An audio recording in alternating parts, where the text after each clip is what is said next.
You're watching Driving Fast and Taking Chances with Bad Brad, available on all major podcast platforms.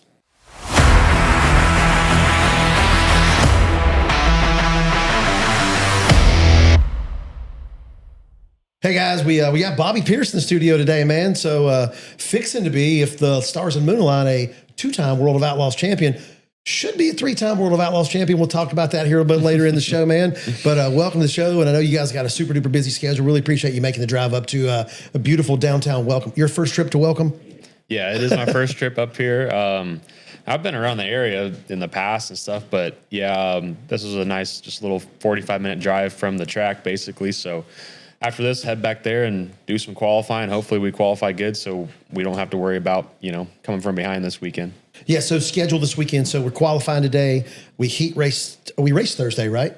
Yeah. So we race Thursday, Friday, and Saturday? Yep. So 3-day show, big show. And we've got you guys there, sprint cars, and we got big blocks. So and Thursday, Friday, that's how it lines us up for Saturday. So Okay, right on. Good deal. So right now we're how many points ahead? Like 124. Yeah. Okay. I think if I finish top 16, I'm pretty sure it's top 16 tonight, no matter like where Hoffman finishes. I think we lock it up for Friday and Saturday. So Awesome. Yeah. Now, last year, arguably you should have been the champion. Yeah. There are other people who will disagree with that. You finished second. Yeah. How many points did we miss it by? I don't remember the points, but heading into the final night, it was between me and Shepard, basically. Yeah. Hoffman had a little bit of a chance too, but me and Brandon Shepard, and I think I had to, if I won, he would have had to finish like 10th. Yeah. And when I started up front, I was you running did. second. I think I had the lead for just a little bit, and then I was running second. Had a tire going down on a restart, and it eventually went flat, and there went that. But earlier in the season, we don't know exactly what happened, but we'll probably never know, which is the bad thing. But we definitely should be going for our third title now. But So that's just how things happen. You right? had a DQ in the season. Yeah. And here's the thing. So how many World of Outlaws races have you raced in your whole life? Ballpark. I raced 90 in the past, like 10 years. I've raced like 90 some races a year. Obviously not all of them are outlaw races, but a vast majority of them. So yeah, a bunch. How many of your tires have been sampled in your career? Oh yeah. Every year I get, it's probably every time you win, you're getting a sample. Every time you finish top 3, you're getting a sample. And how many wins do you have? World of Outlaws only. If you take away all the other special events, just World of Outlaws, how many World of Outlaws wins do we have? I think, is it like 50 or something like that now? I don't know what it is. And we've now. been DQ'd on tires how many times? That one. One time. Yeah. So yeah. And here's the thing about it. You see that thing, and the keyboard warriors, and I'm sure you see them, and your mom sees them, everybody sees them. It's like, oh yeah, he's been cheating all along. I'm like, bro, he gets checked every time he wins. So this one magic time, circumstances surrounding that, what do you think the factor was? Obviously, you guys aren't chemically prepping tires, or you'd have been caught before then. You're obviously fast everywhere you go. 3 brands of chassis that I can remember you in. What's the breakdown? Where do you think it went wrong? Man, it's, when you deep dive into all of it, it's a really messy situation. There's just so many things that go into it. It could be, without placing the blame on anybody, it could be something manufacturer standpoint. It could be something with the lab. It could be something, something that, you roll over, your tire rolls over in the pits or something. I don't really know. It could be a tire that got sent back to Hoosier.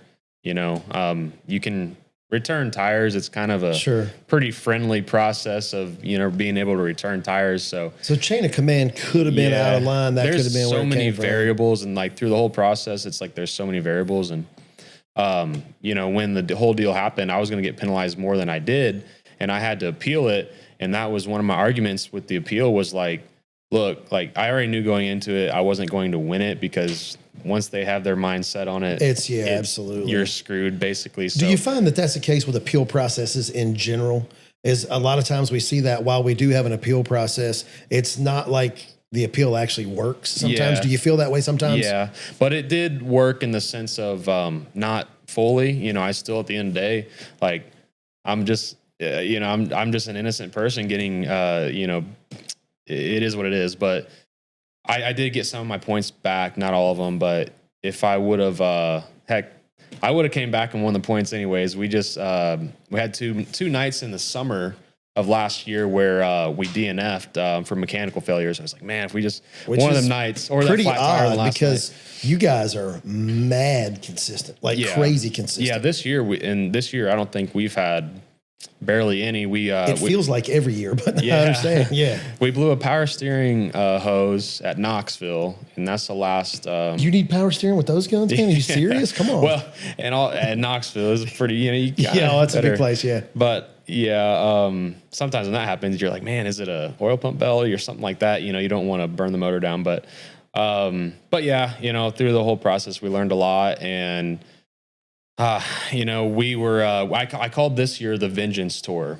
We made shirts about it earlier in the year. Sure. And, it feels good heading into Charlotte now, knowing that, we have such a big point lead and we've had an amazing year. You've worked for it. You've earned it for sure. Absolutely, for sure. Man. It's good to see. And that was the mindset, no matter what, we're going to come back and show them. And, heck, last year that happened. That was at the beginning, early last year. That was from Volusia in 2024. We went on to win 38 races that year. So last year, and then we just got 30 this year. Did you get tire teched in any of those? Oh yeah. And how many of those got disqualified? Yeah, none. So you're saying, let's just say arguably that you prepped the tire at Volusia. Let's just say that you did. And you got checked and you got caught. Let's just say. And then you went on 38 more times that you didn't prep, dominated one, and didn't get thrown out. Yeah. Huh. Okay, cool. No, I think someone said, like, man, if they were prepping, they'd probably win every race. Yeah, you're probably not wrong. No. It is probably out there. There are some competitors. They check, but it just obviously somewhere along the line has its flaws. Right. But there's some competitors who argue that you do win all the races. Yeah, there's some people that are pretty envious of that, unfortunately.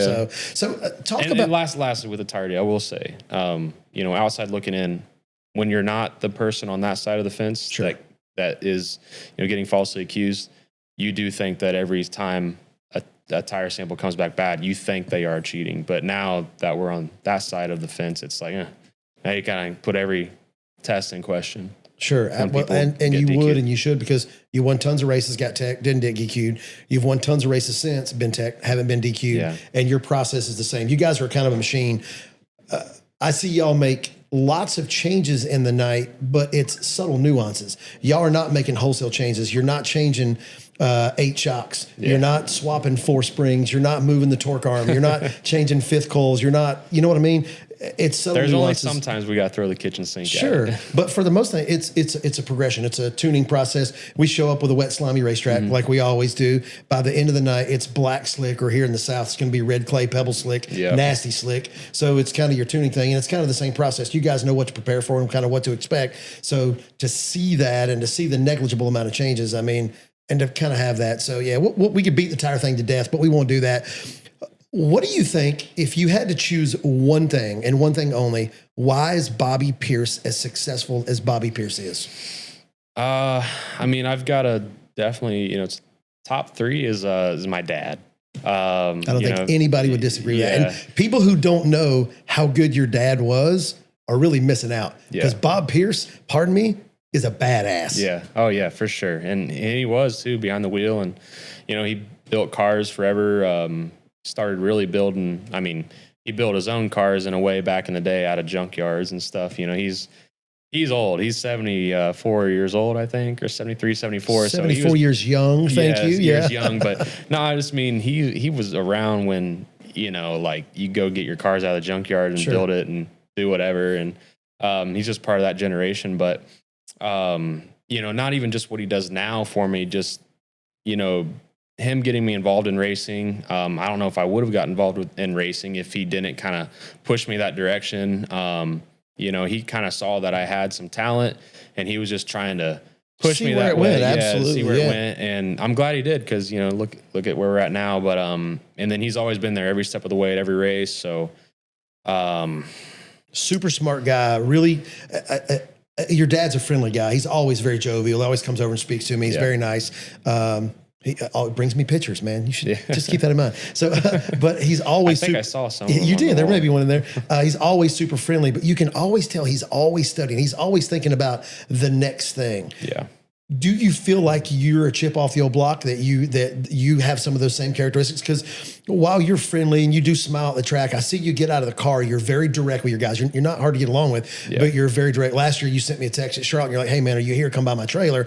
I came by the trailer, and as we approached, we saw you guys were kind of in that combat mode. Yeah. You know, we stayed back, and I've been racing my whole life too. I'm like, I'm not getting in there with Bobby right now. He's got stuff to do. But you got out. You kind of gave him some directive, that kind of thing. Do you feel like that's stuff that you learned from your dad?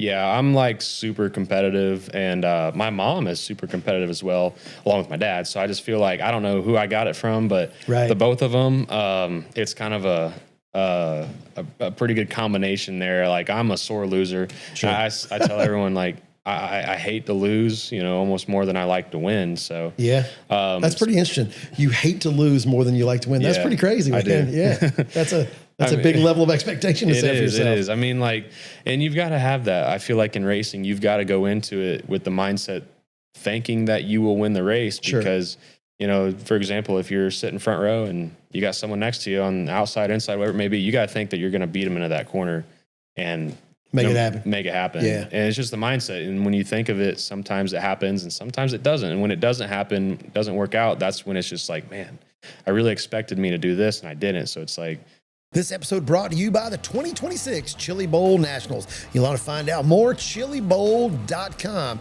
There are still tickets available for Monday, Tuesday, and Wednesday, and you can buy them online. First time ever, jump on there and get your Chili Bowl tickets. Great seats still remain for the 2026 Chili Bowl Nationals, Tulsa, Oklahoma, 40th anniversary. Don't miss it, chilibowl.com. This episode brought to you by Jeff Hill Trailer Sales in Modoc, Indiana. JeffHillTrailerSales.com has got everything you need. Cargo, utility, stacker, full-blown race trailer, whatever you need, Jeff and his crew will get you taken care of. JeffHillTrailerSales.com. Check them out today. I saw a sticker one time at Eldora. It said, barring any unforeseen circumstances, winning should be relatively easy. Let's talk about all those circumstances. Well, we have enough airtime. It's just going in circles. Right? Yeah, absolutely. And it looks that way to the fans sometimes, doesn't it? So number one would be your dad. What's number two and number three? I mean, really my family support in general. My mom, she's always been there as well. And if you guys don't know Angie, she is a freaking trooper, dude. Yeah. There ain't no fan anywhere in any stand anywhere that's cheering harder than Angie, man. She is on it. And I think, you know, the drive from just my whole family in racing, you know, my sister used to be heavily involved in my crew as well. And just, I don't know, we just have this mindset, and we're all just so involved that, you know, at a younger age, I wanted to really perform well for them and myself. But, you know, as I got older, I think that just kind of stays with you. And then, you know, all this great sponsors that I've got on the car and have had in the past too, just to help us get to this point, you know, heck, when you start racing late models, you know, super late models, when I was 13, you know, it takes a little bit to get there to that point.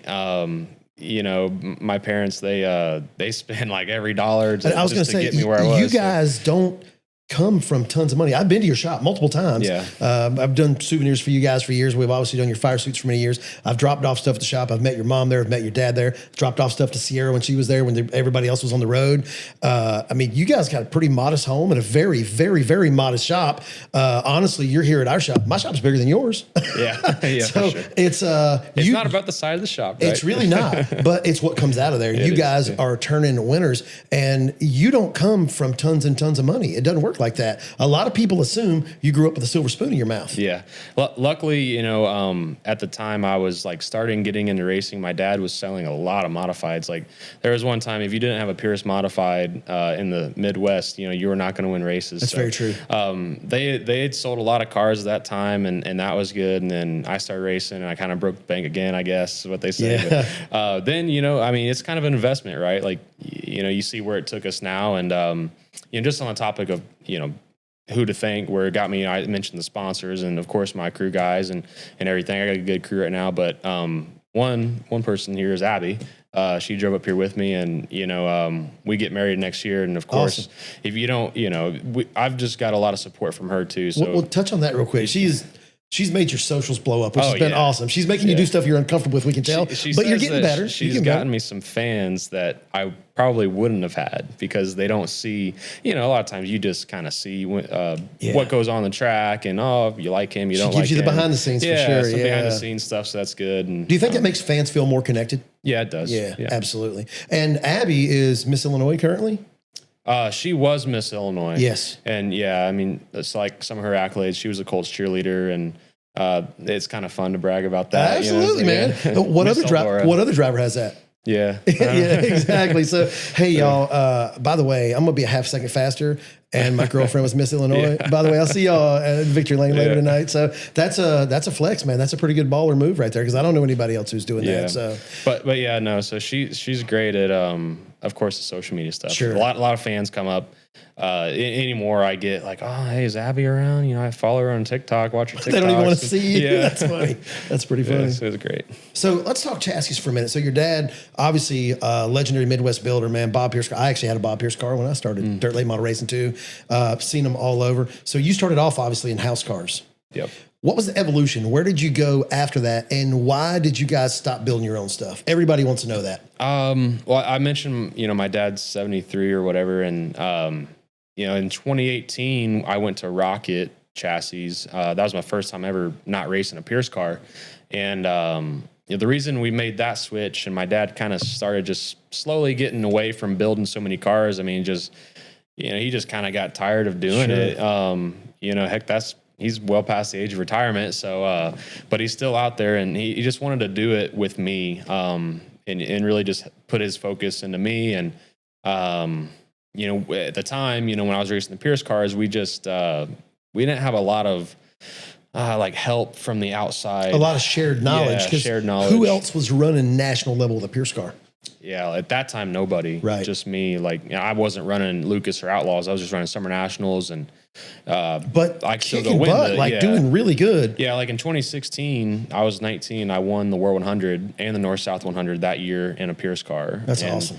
I won the Show Me in a Pierce car, and then flash forward, we went back to the Pierce cars for a couple of years, and then we got. So Longhorns. You went to Rocket, and went back to Pierce. Yeah, went back to Pierce cars. It just, I don't know, it just wasn't working out, and I think my dad wanted one last, shot at it, yeah. and I don't know. And then we went to Longhorn at the beginning of 2023, and Steve Arpin, everybody at Longhorn, just been great. So since I went to Longhorn, I've won 34 wins in 2023, then 38, and then 30 this year. So decent in the Longhorn. Yeah, not bad. It was 100 and I can't do math. 100 and whatever. 100 a lot. Yeah, that's all right. That's good. That's good. That's no problem. So we see now, like the other day, I happened to see, we work with Jimmy also. We see Jimmy's gone back to Rocket. Why do you think we see these shifts? Because at one time, everybody was in the Rocket. Then they went to Longhorn. You're old enough that you've been around. We remember when guys were in Masterbuilts. We remember when guys were in Warrior. All of them. Everybody seems to have had their heyday. What do you think makes that Longhorn thing different? And right now, we do see a few guys that are pretty good that are changing back to Mark stuff. Why do you think we see that kind of stuff? It's just the way the sport ebbs and flows, as they say. Who was it in Rocket? Maybe it was Mark Richards. He said, one day we'll be back on top. And Rocket builds. Mark Richards is very smart and he has lots of connections, and they build a good car. I think a lot of times, for example, the reason we got Longhorns, we saw what Jonathan Davenport and Tim McCready and a couple of those guys were doing. They were just kind of dominant when it came to the big shows. Yeah. And I wanted to be that. So, sure. That's kind of why we went Longhorn. And, what I'm saying is a lot of times I think, when you have those top tier drivers driving the cars, obviously it's going to make them look better. Absolutely. But, I don't know. Longhorn just, also being in this NASCAR area, right? They have a lot of technology and stuff. So we just kind of saw okay, what's the future going to look like in 20 years from now? And that's kind of the door we wanted to get in. And we knew Steve Arpin from the past. Heck, Arpin, I don't know if he raced Pierce Modifieds back in the day, but right. He's a lot of people don't realize Steve has raced forever. Yeah, he was a modified driver. I remember when I was a kid, I met him when I was just a little kid at some big modified race, and I didn't know who he was, but my parents were like talking about him. I was like, oh, that's kind of cool. And you see where it's at now. Where it's at. like, Yeah, oh, absolutely. now he's the owner of, the cars that I race, the Longhorn. So Absolutely.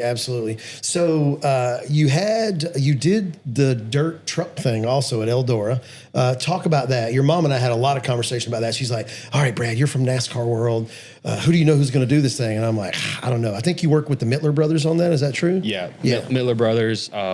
Every truck race I raced, it was with Mittler brothers. And I did 3 truck races at Eldora on dirt. The first one was it me and Bell? Me and Christopher Bell were going back and forth, throwing sliders. Truck sliders. Yeah, and I set the pole. I got the pole that day, and that's kind of when a lot of the NASCAR world kind of knew who I was, and like, who in the heck is this Bobby Pierce? Right. The dirt world kind of already knew who I was at the time, and then the following year, me and Larson were throwing sliders for the lead, and Bell was running third. And I just kind of talking about that because you see where those guys are at now. Absolutely, yeah. I ended up getting second to Bell the first year, and I think I had a flat tire racing with Larson. I hit the wall, had a flat tire, and then I did 7 asphalt truck races with Mittler Brothers, and the asphalt stuff's just completely different. Like it's a completely different world, and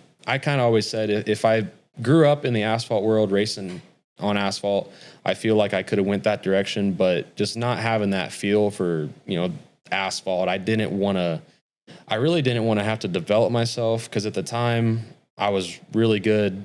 I was coming through the ranks in late models, and I kind of saw the future on, okay, if I stay at this and I keep working hard at it, I could be possibly at the top.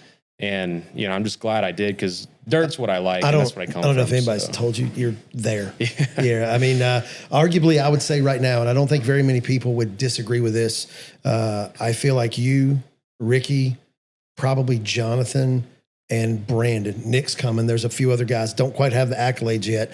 I'd say you 4 guys, if there was a Mount Rushmore right now of active dirt late model racers, I think you'd be the first guy on the left right now. I'd say arguably Ricky and JD right there because accolades, they both won a ton of stuff. Sure. And, again, we could argue Brandon obviously would belong up there. But it's tough, man. I mean, everyone in the sport right now, there's a lot of guys that just, you don't know who's going to go win this weekend. Absolutely. And that's the thing, too. I think for folks on our asphalt listeners and our asphalt stuff, they don't realize how far up the food chain, what it is you're doing. Like you in dirt late model racing, you can't go any further. You are at, if there was a cup level, you are a Cup Series dirt late model driver. Yeah. Like you're at the top of the top. I mean, I guess we've got World of Outlaws and Lucas, so that's as far as it really goes. And we do have the 2 competing tours. You're at the top of the food chain. When you were that 13-year-old kid starting dirt late models, did you ever dream you'd be sitting where you are today? Yeah, I wanted to. At the time, just a young kid, you don't really think too much into it. You're just kind of doing it, right? I just want to go out there and compete on the local level. And then I got my first late model win when I was 14. And from then on, it's just like, okay, like what race are we going to next? And then we go and race against, the big dogs, and, you get your butt beat a couple of times, and it's like, man, it really sets you back. Yeah. And then it makes you work harder. It's a very humbling sport. Yeah, for sure. I mean, even, you talk about the level I'm at now, but, we could go this weekend and heck, we could suck this weekend. And it's like, man, we got to go to work for Sonoya the next weekend. So I'm not feeling like, I don't think most of the people feel like you're going to suck. I don't think you're going to suck either, but you're exactly right. Yeah. Velocita-USA, the world's greatest driving suit. Lighter, faster, better than what you're wearing. Suits, gloves, chutes, helmets, head and neck restraint, everything for your safety program in one location. Check us out online, velocita-usa.com. Give us a call, 336-764-8502. Drive fast, take chances.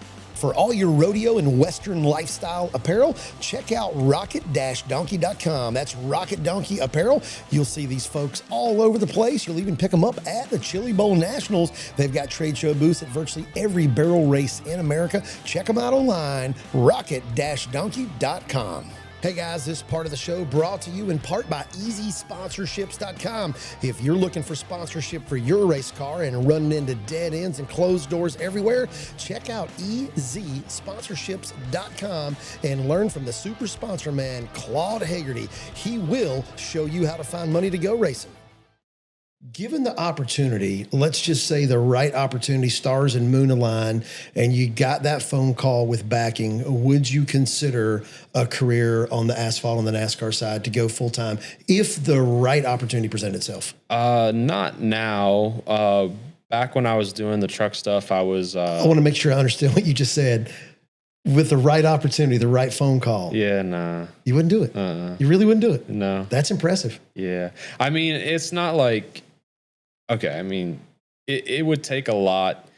Like, look, I'm talented in what I do, but as I mentioned, like the asphalt world is completely different. Completely. And just the driving style and everything. I mean, you have to have hours and hours and hours behind the wheel until you get, good at it. I mean, the guys that race asphalt nowadays, I mean, a lot of them come from asphalt. Some of them come from dirt, but they were developed for quite a while. Sure. To transition into that, look at guys like Christopher Bell and Larson and my buddy Tyler Reddick. He raced late models. Tyler with ran me. with us forever. Yeah, absolutely. So like 2013, we ran the Summer Nationals together, and shortly after that, he really went into the asphalt side of things, and it just fit him more. I feel like, and. But I think he was headed that way. I think that was he was. I think they were starting with that goal in mind. Yeah. I don't know that you ever started with that goal in mind. No, and I mean, so when I raced for Mittler Brothers, of course, Mike Mittler, got to thank him a lot for everything he did, and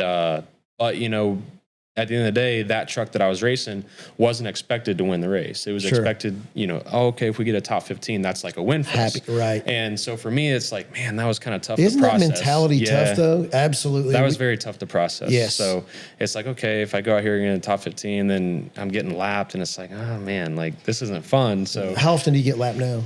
I mean, yeah, I don't really. I mean, you're the lapper. This year, there was a couple times I almost did, but no, but it's just, that was kind of tough to, and I remember that first truck race on asphalt. When I raced Phoenix on the truck, and it was the green flag, we dropped the green, we go in turn one, and nobody let off the gas, and I was just like, wow, okay, like I really don't know what I'm doing, because I figured we all go in here and kind of hit the brakes and settle down, but no, they all stay in the gas. So it's like even back then, and I look at some of the guys too. That I was racing against in the truck series that year. I mean, I didn't run the whole series. I ran like 7 races, but a lot of the guys are like the stars now. So it's like, man, I do kind of wonder. But my last truck race was at Kansas, and I was 2 laps down, one from like a pit road penalty and one from something else. But the last like 30 laps consecutively, I was like the second fastest truck, because we were all on old tires. Yeah. So that's your jam. Yeah. You're used to driving slick. Yeah. So, black slick, right? Yeah. And so once the tires are burning off, well, it doesn't take as much motor, because when you have fresh tires on, by my understanding, you kind of need more motor because the tires are hooked up. Levels the playing field, doesn't it? So, I don't know why, but I think it too was my last race. I knew it was my last race. So I was just kind of out there just wheeling it. And, I was 2 laps down. I was like, screw it. I'm, flying around here. Yeah. And that was kind of fun. But, what it did was it made me better when I transitioned back to dirt. Of course, I was still racing late model at the time, but my next race after Kansas, I went to Fairbury and just whooped up on the field. Sure. And because probably felt good to be home. It did. It made me comfortable in what was already comfortable. It made me more comfortable than that. That's awesome. So growing up, obviously your dad, who were your other role models or heroes? Who did you really admire watching him race? Way back in the day, I grew up watching a lot of modifieds, because, of course, my dad built a lot of modifieds. So I had a lot of guys to pick from to who I wanted to cheer for that night. Half the field was the Pierce modified. And, Denny Schwartz, Jeff Lika, which he sponsors me some, Lika Tree Services. Chad Kinder, just regional guys around the area were really good. Then Jason Fager. Yeah. In the late model. High side hustler. Yeah. So I watched it was a... Damn, is Jason that old? Is he old enough for him to be a hero? Jason, you heard that. You're an old man now. Yeah. Right. We were riding snowmobiles together earlier this year. It was a lot of fun. But no, I watched him. He had a race video come out, and this is back when he was a little more wild, really the high side hustler. And he had an awesome, like a badass race video. It had some like rock music to it and some other things. And I just remember sitting there watching that. I was like, heck yeah. Mesmerized. Yeah, wanna dude, be I'm that. gonna tell you what. Which Jason's still a great driver. He's obviously calmed down. Everybody's calmed down. Yeah. You've calmed down. JD's As you calmed get down. older, Everybody's you calm down a But little man, there was a time, and you're right, man. Feger was, yeah. I mean, this is back when he had like him and his whole crew had like the big mohawks. Oh and yeah, stuff. yeah. No, they were pretty playing the wild. part for sure. Yeah. Absolutely. So your heroes growing up, you're kind of watching that deal. You were like, man, I'm plugging myself in. I want to be there. You honestly, you've made it, man. I mean, that's pretty awesome, man. We're super proud of you. We'd like say, I mean, I remember you before you were shaving. We were working with you. That was pretty cool, man. So, what's next for Bobby Pierce, man? You're at the top of the food chain. How many years do you have left? What is it that you want to do? What's next when you're there? Is it maintaining? Is it building that dynasty, winning more championships? What's next for Bobby Pierce?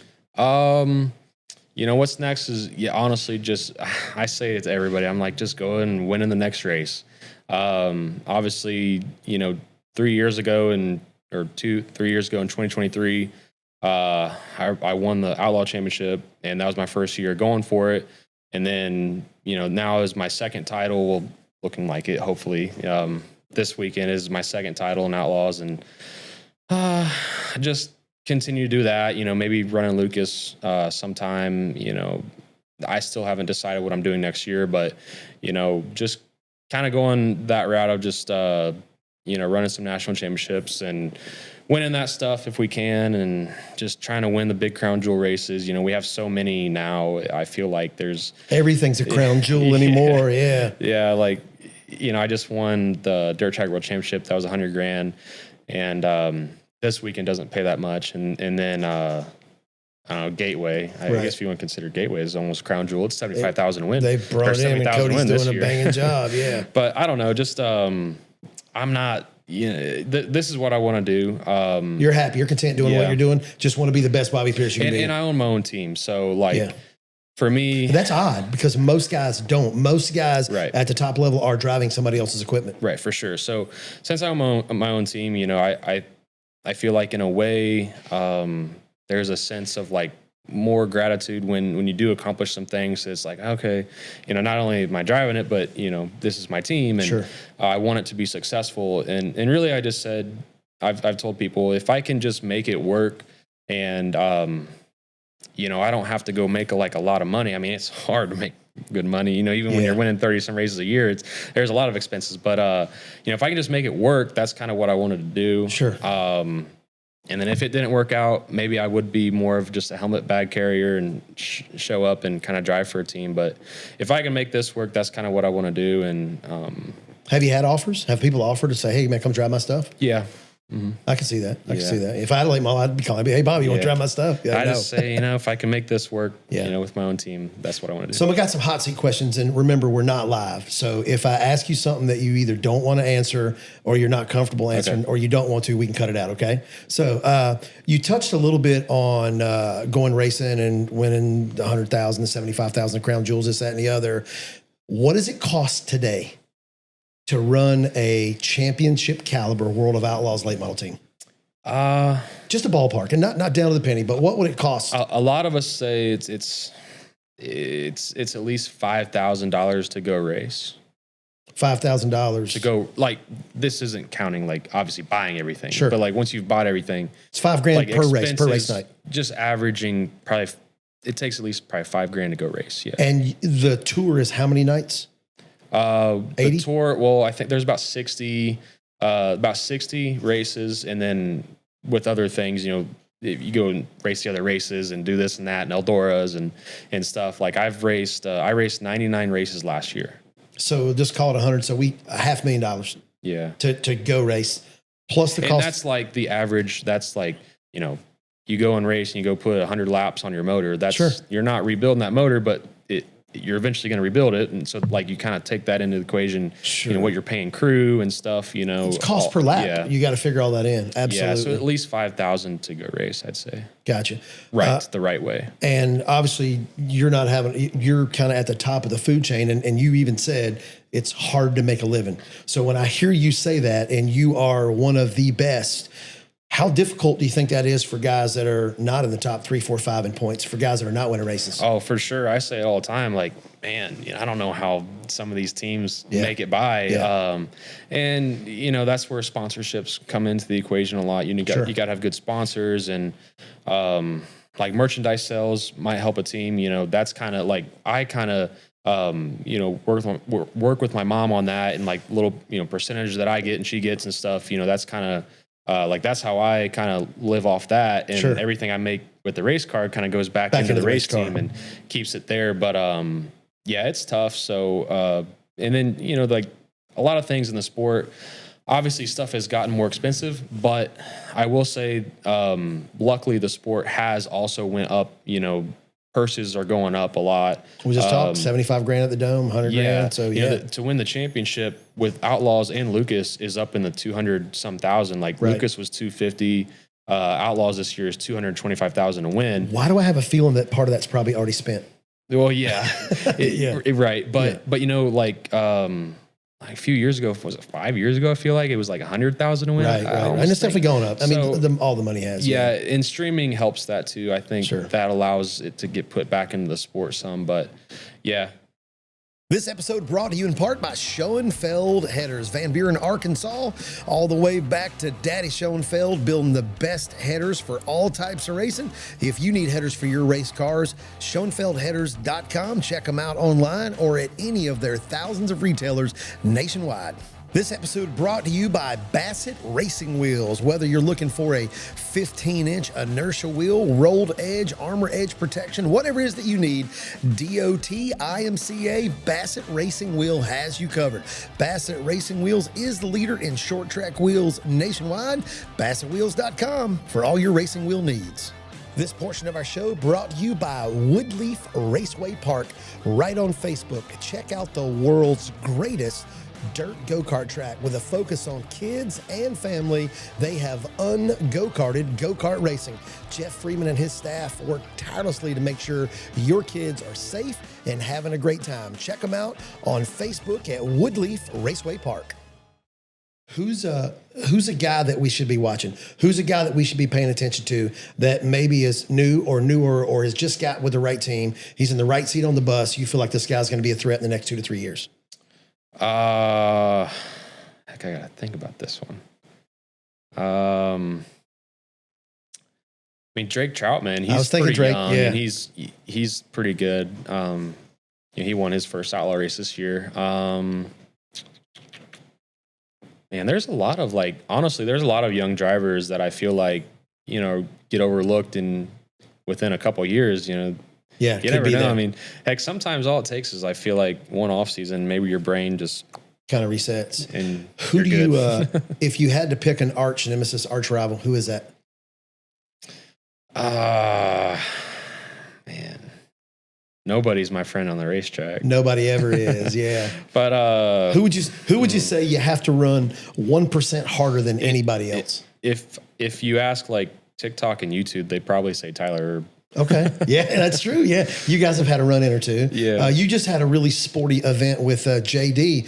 Yeah. He was really unhappy about that. Yeah, he wasn't happy. Yeah. Yeah. But, you know, that's racing, right? You, heck, when you're racing, you know, high stakes, sometimes tempers flare, and sometimes you got to do things to get the job done, and you kind of go on to the next race, and a lot of times you kind of forget about it.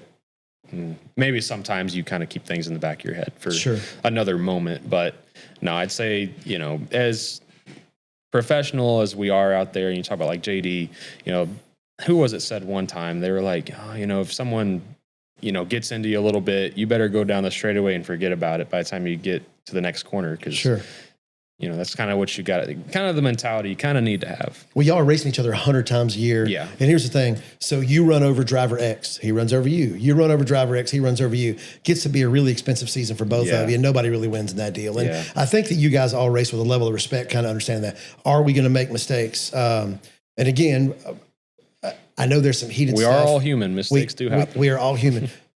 Tell me about kind of what you think the sport needs next, whether it's fan, whether it's competitors. What do you think the sport needs next? If World Group came to you and said, Bobby, we're going to let you rewrite the whole deal for next year, what do we need to change? What do we need to make different? Man, there's a lot, honestly. Give us just one or two things. Expenses come into mind, you know, like, okay, how do we make it cheaper? At the end of the day, I feel like you can't do anything with the motors because I think, having super late model, just unlimited engine, that's pretty badass. Yeah. And your engine builder is? Vic Hill. Ironically enough, Vic taught me how to build model cars when I was 10. Oh, wow. It's another story for Vic's another time. But smart. he's a very smart guy, very sharp. Yes. Man, what would you fix? What I would fix is I'd make every race $100,000 to win. That can't happen. Hey, say it if you don't know. I mean, yeah. No, I don't know. That goes into just a long rabbit hole. Just what do you do? Because anything you might think will fix the sport, it's going to hurt it. It's going to hurt some aspect of the sport somewhere else. So it's like, I don't overall, you feel like World Group, Lucas are both doing a good job with what they're doing. Yeah, as far as Outlaws and Lucas Oil, they're both doing a pretty good job. We had a third. I still would like to somehow make the tire deal a bulletproof way somehow. Sure. Because that does, tech is a very valuable thing.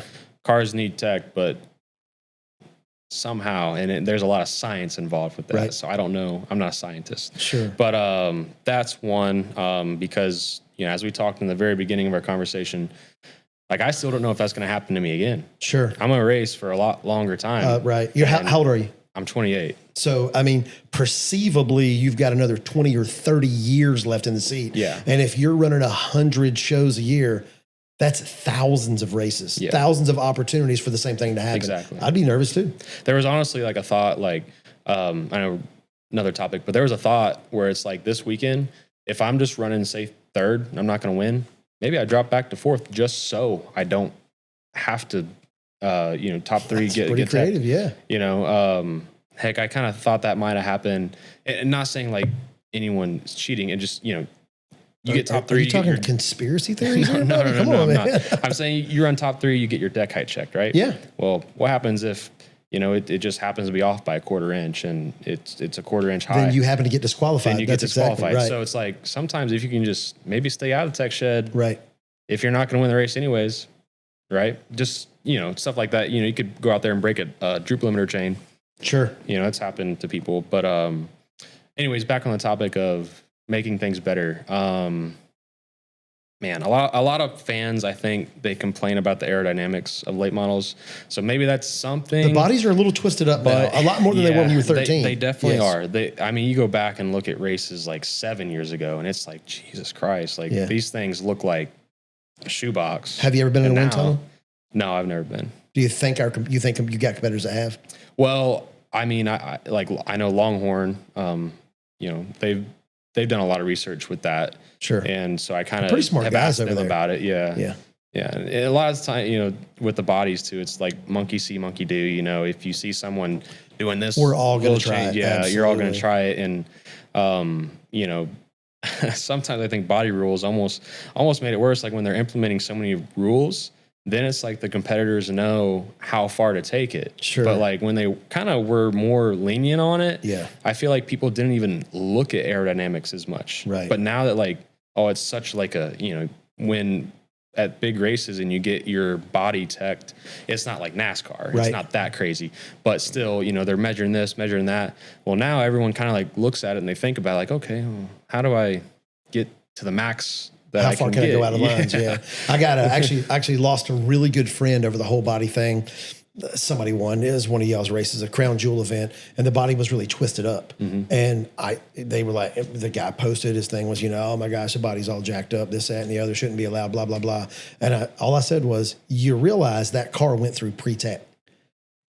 Oh, you'd have thought I called his mom a bad name. It was on. We're not friends anymore because of that. And I'm like, they checked that car before the race, and whatever group of officials, whichever sanctioning body it was, agreed that we're going to allow this car to compete. They're the ones who make the rules. So unfortunately, it kind of is what it is. But, we're all going to bend we're racers. Yeah. We're going to color outside the lines as hard as we can. Exactly.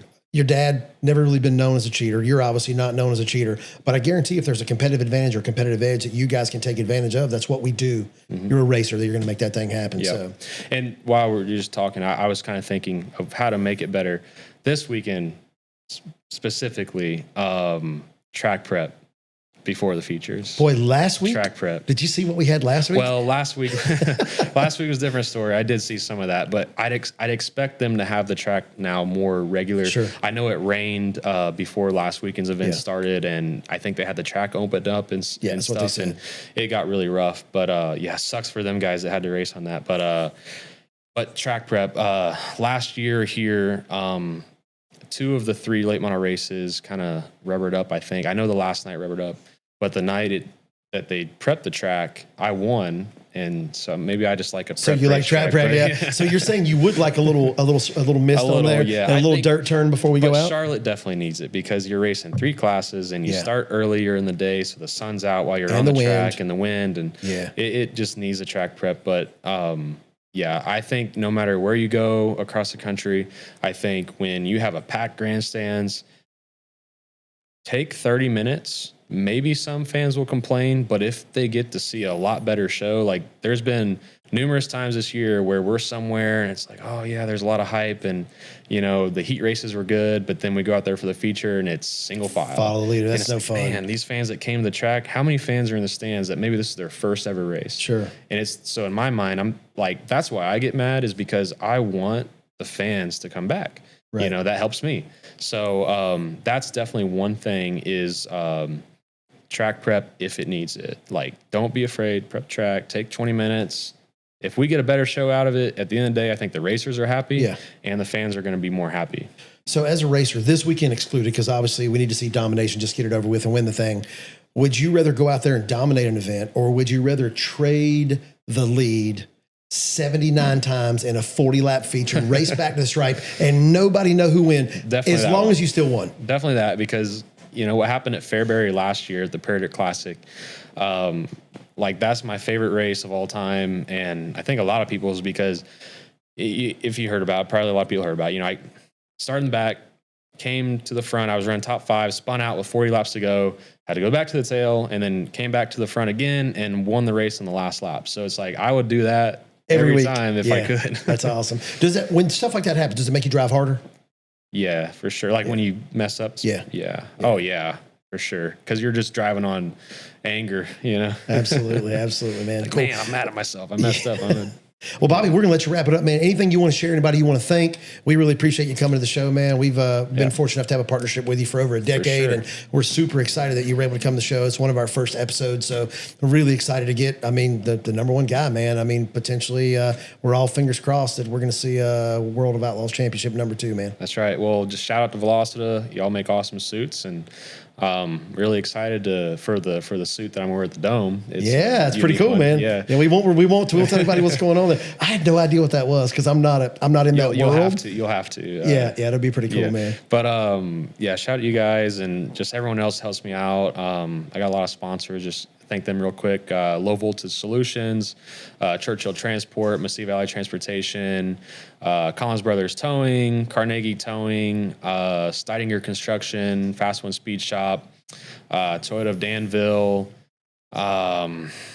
I feel like I'm forgetting a bunch of people, but you definitely are. Yeah, a bunch of people. But there's just so many people that help me out. I won't go through the whole list of them, but just thank you to everybody. You know who you are, and Awesome, man. Best of luck this weekend. Looking forward to seeing you there. We will definitely see you at the racetrack this weekend, Bob. All right, thanks for coming out. Thanks.